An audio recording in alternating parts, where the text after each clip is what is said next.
मैं आप सभी का यहाँ पे आभार व्यक्त करूंगी। जितने भी व्यापार मंडल के भाई यहाँ पे आए हैं, मेरी बहनें, मैं सभी का स्वागत करूंगी।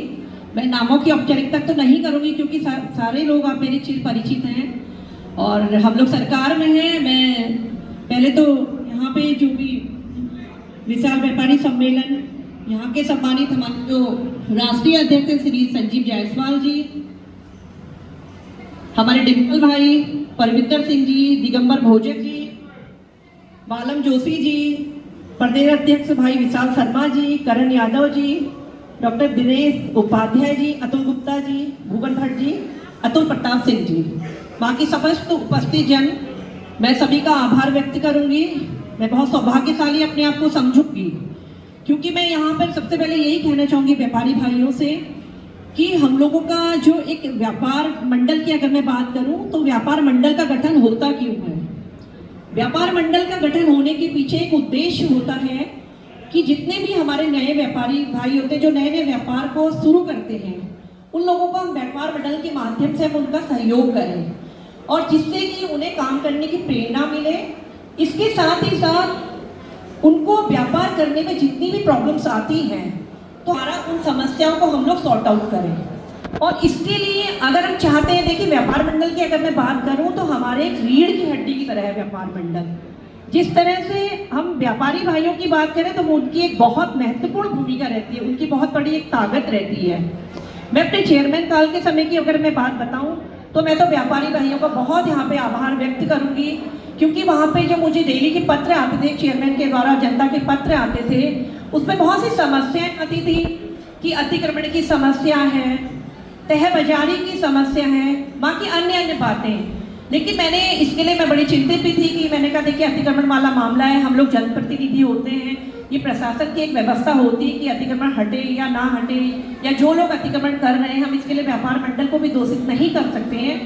तो मैं व्यापारी भाइयों का बहुत आभार व्यक्त करूंगी। मैंने उनके साथ एक बैठक करी, तो बैठक में जितने भी व्यापार मंडल के भाई हैं, यहाँ पे कुछ होंगे भी उनमें से जो बहुत पुराने व्यापार मंडल हमारे हल्द्वानी में चल रहे हैं, उन्होंने मुझे बहुत सहयोग दिया। इसके लिए मैं आप सबका आभार व्यक्त करूंगी क्योंकि उनका कहना था कि अगर हमारे द्वारा यहाँ पे हल्द्वानी में अगर अतिक्रमण की समस्या है तो हम सब लोग आप प्रशासन को सहयोग करेंगे, ये बहुत बड़ी बात है। तो मैंने हमेशा व्यापारी भाइयों के तह बाजारी की अगर मैंने देखी कि हमने कभी भी छोटे व्यापारियों के ऊपर किसी भी तरह का उनका शोषण करने का कार्य नहीं किया, कभी भी उनके पर्ची के रेट बढ़ाने का कार्य नहीं किया, जिससे हमने सोचा कि एक बड़ा व्यापारी अच्छे से कार्य करता है तो छोटे व्यापारियों को भी अच्छे से सहयोग मिलना चाहिए। देखिए अगर हम चाहते हैं कि हमारा व्यापार मंडल अच्छे से कार्य करे तो इसलिए हमें अपने उद्देश्य को सामने रख के कार्य करना चाहिए क्योंकि हमारी आर्थिक जो अर्थव्यवस्था है उसका एक मुख्य आधार है व्यापार मंडल और हमारी जो एक रीढ़ है इसके द्वारा हमारा समाज सशक्त होता है, हमें रोजगार के अवसर प्राप्त करता है व्यापार मंडल और हमारी समृद्धि का मार्ग प्रशस्त करता है। यह है महत्वपूर्ण भूमिका। अगर हम देखते हैं कि व्यापार मंडल की क्या भूमिका होती है तो अपने व्यापारी भाइयों को सहयोग करना और उसके लिए हमारे कोई सामने से उद्देश्य होती है, जैसे नेटवर्किंग है, सरकार की नीतियां हैं, आपसी व्यापारी सहयोग है। अगर हम तीन बिंदुओं को ध्यान में रखकर कार्य करें तो मुझे लगता है कि हम लोग अपने व्यापार को बहुत ऊंचाई तक पहुंचा सकते हैं। और मैंने देखा कि व्यापार मंडल की बहुत महत्वपूर्ण भूमिका है। देखिए हम लोग सरकार में हैं, सरकार के कई हमारी भारतीय जनता पार्टी के भी यहाँ पदाधिकारी बैठे हैं। अगर हमें ऐसी कोई द्वेष भावना होती तो मुझे लगता है कि विशाल भाई को हम ऐसा कोई सहयोग करते भी नहीं। और मैं आप लोगों को व्यापारी भाइयों को विश्वास दिलाना चाहती हूँ, देखिए कोई भी माहौल बहुत अच्छी बात है कि शहर से बनता है। अगर हम कोई भी चुनाव लड़ते हैं, कुछ भी हम कहते हैं बाजार में बताइए क्या स्थिति है, तो अगर व्यापारी भाई एकजुट होता है तो मुझे लगता है कि कोई किसी को हरा भी नहीं सकता, डरा भी नहीं सकता। आपने बहुत अच्छी बात कही क्योंकि व्यापार मंडल अपने आप में बहुत बड़ी एक ताकत होता है और हमारे समाज में जितनी भी अप्रिय घटनाएं होती हैं, मैंने देखा चोरी, डकैती, दुराचार की घटनाएं, महिलाओं के साथ कुछ गलत होगी तो व्यापार मंडल एकजुट होकर दलगत राजनीति के साथ ऊपर उठ के आता है। मैंने तो कभी भी व्यापार मंडल में कोई कंट्रोवर्सी देखी भी नहीं, ना मैं किसी मंच से झूठ बोलने में विश्वास रखती हूँ। और व्यापारी भाइयों ने मुझे भी बहुत सहयोग कहा। देखिए सरकार की बहुत ऐसी नीतियाँ होती हैं जिससे व्यापारी भाइयों को बहुत अच्छे उसका फायदा होता है, लेकिन व्यापार मंडल के जो पदाधिकारी हैं पहले तो वो स्वयं अपनी नीतियों की, जो भी उनका व्यापार मंडल होता है उसकी वो नेटवर्किंग की जानकारी स्वयं रखें जिससे अन्य जो पदाधिकारी होते हैं उनको भी उस चीज़ की जानकारी मिल सके, जिससे उसका वो लोग भी लाभ उठा पाए। रही सरकार की बात में बहुत सारी यहाँ बातें आ रही थी। देखो कोई राजनीतिक मंच है भी नहीं, मैं भी यही कहना चाहूँगी, हमारे मुख्यमंत्री जी ने हमेशा हमें एक ही बात कही है कि कोई भी व्यापारी भाइयों की कोई भी समस्या होती है, सब लोग एकजुट होकर हमारे पास आए, हम उसमें वार्ता करेंगे। मुझे नहीं लगता कि किस मामले का कोई निचोड़ निकला या नहीं निकला, लेकिन मैं आप लोगों को एक भारतीय जनता पार्टी की पदाधिकारी होने के नाते एक विश्वास दिलाती हूँ, मेरे बात व्यापारी भाइयों की, एक आप लोग मेरा परिवार है, कोई भी आपकी समस्या होगी, हम जितने भी भारतीय जनता पार्टी के कार्यकर्ता यहाँ पे बैठे हैं, हम लोग सरकार और जनता के बीच में कड़ी के रूप में कार्य करते हैं। आपकी जो विषय है उनको माननीय मुख्यमंत्री जी के पास स्वयं हम लोग पहुंचाने का कार्य करेंगे। इससे अधिक मैं बड़ा आश्वासन तो आपको नहीं दूंगी, क्योंकि और लेकिन जब भगवान मुझे ऐसी ताकत देगा, मेरे पास एक ऐसा प्लेटफॉर्म होगा, तो मैं आपकी समस्याओं के लिए हमेशा लड़ी भी हूँ। मुझे किसी प्रत्यक्ष के प्रमाण की कोई आवश्यकता नहीं है।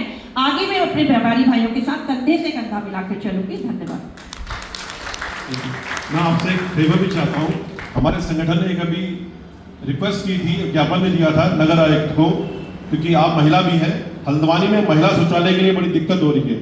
सभी को मालूम है कि मेन शहर के टॉयलेट टूट चुके हैं, 3-4 अतिक्रमण में आ गए हैं और मुख्य बाजार का क्षेत्र है वो, और पुरुष तो कहीं ना कहीं अपना चले जाते हैं, लेकिन महिलाओं के लिए बड़ी दिक्कत आ रही है। और जो शौचालय है भी वो इस हालत में कि वहाँ जाने लायक नहीं है।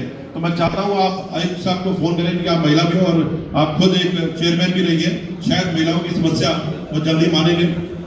देखिए विशाल भाई, मैं पूरे व्यापारी भाइयों से कहना चाहूंगी, जब मैं चेयरमैन थी मैंने बहुत हल्द्वानी में कोने कोने में शौचालय बनाए थे। ये सब आपके संज्ञान में होगा। अगर वहाँ पे सफाई नहीं हो पा रही तो सफाई कर्मचारियों की बहुत बड़ी कमी है। हमें आप बताइए, हम उन्हें सैनिटरी इंस्पेक्टर को फोन करेंगे, उन्हें सफाई भी तुरंत करवाएंगे। रही बात और अतिरिक्त शौचालय की, मैं व्यापार मंडल के भाइयों से ही कहना चाहूंगी, मैं तुरंत ही वाजपेयी से बात करूंगी, बहुत अच्छे व्यक्ति हैं वो, और आप लोग एक मांग पत्र के माध्यम से मुझे इस चीज को लिखित में दीजिए, क्योंकि बरबली हम लोग इस तरह से कोई बात नहीं करेंगे।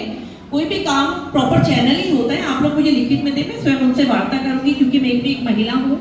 आपने एक बहुत अच्छा विषय यहाँ पे उठाया। वास्तव में महिलाओं के साथ बहुत दिक्कत आती है और महिलाओं को सुविधाएं मिले कि आप लोग जगह का चिन्हित कीजिए, क्योंकि जगह की मैं बात बोलूँ ना, देखिए हम लोग मंच से बड़ी बड़ी बातें करते हैं कि मैं बोल दूंगी कि भाई आपके लिए शौचालय बनाए जाएंगे, ये वो, मुझे इस तरह की बातें आती भी नहीं है, क्योंकि मेरे जितने अधिकार क्षेत्र में मैं उतनी ही बात आपसे करूंगी। देखिए, अगर एक नाली की मैं बात आपको बताऊं, अगर एक नाली भी नगर निगम की बनती है ना, उसमें भी बहुत ज्यादा कंट्रोवर्सी होती है। किसी का कहना है कि इसका डाइवर्जन इधर को हो, किसी का कहना है कि इसका डाइवर्जन इधर को हो, कोई कहते हैं टैपर नाली बने, कोई कहते हैं बड़ी नाली बने, तो इसमें बहुत दिक्कतें आती हैं। मेरे नगर पालिका का तो एक जेई की पिटने की नौबत आ गई थी। तो मैं व्यापारी भाइयों को बिल्कुल विश्वास से इस बात को बताना भी चाहूंगी और इस कार्य को पूर्ण करके भी दिखाऊंगी, लेकिन आप जगह का चुनाव आप करेंगे, उसमें मैं आपके साथ कंधे से कंधा मिलाकर खड़ी रहूंगी। धन्यवाद। मैं हमारी महिला नगर अध्यक्ष मंजू जोशी से चाहूंगा, कृपया आकर के हमारी चेयरमैन, पूर्व चेयरमैन श्रीमती रेणु अधिकारी का स्वागत करेंगी बुके देकर। और मैं जगह हमने लिख के दी है बकायदा, सिंधी चौक के पास एक पार्किंग बनी है और शहर के बीचों बीच में वहाँ बहुत स्पेस है, और बकायदा हमने ये भी बोला है कि कुसुम खेड़ा और बुखानी चौराया, क्योंकि हम शहर बढ़ चुका है, वहाँ पर भी हमने जगह प्रॉपर लिख के दिया। आपको एक अलग से क्या, लेकिन विशाल भाई उसमें एक मेजरनामा होना चाहिए पर्टिकुलर। आप 2-4 लोगों ने कह दिया, उससे कोई भी बात धरातल पे नहीं आती। मैं बहुत ही स्पष्ट रखता हूँ, उसमें मेजरनामा होना चाहिए। किसी भी व्यापारी का विरोध नहीं होना चाहिए, क्योंकि मैं एक जनप्रतिनिधि, मैं किसी भी व्यापारी का विरोध बिल्कुल भी नहीं लूंगी। मेरे लिए सब लोग समान है। धन्यवाद। ये काम वैसे प्रशासन का है, अपने आप खुद सर्वे करें, हमारा काम था समस्या बताना, ये अधिकारी का काम है। और आपने हमारी बात सुनी और आपको बहुत शीघ्र मैं अपनी नगर की टीम से बोलूंगा, ज्ञापन देंगे। अब हमारे बीच में व्यापारी नेता और मटर गली अध्यक्ष और देवभूमि संगठन से व्यापारी एकता का परिचय देने भाई